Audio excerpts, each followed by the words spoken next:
May ani yung nagkadayang reaksyon ng desisyon sa Regional Tripartite Wages and Productivity Board na umintuhan lamang ang sweldo sa minimum wage sa Central Visayas balig 18 pesos ang inadlaw nga increase nga ihatag ngadto sa mga trabahante sa Metro Cebu area.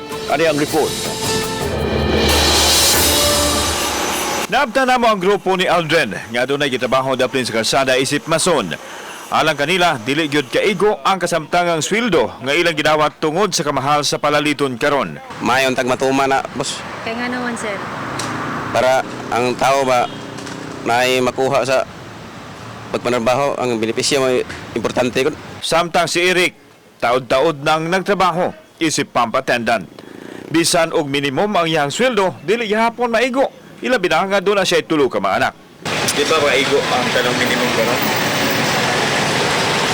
Kaya kuwang gid. Kuwang gid sir.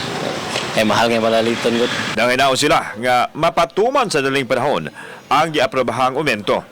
Mabot sa 404 pesos ang minimum wage karon, samtang 5,000 pesos usab ang binuwan nga sweldo sa mga katabang dinhi sa Metro Cebu.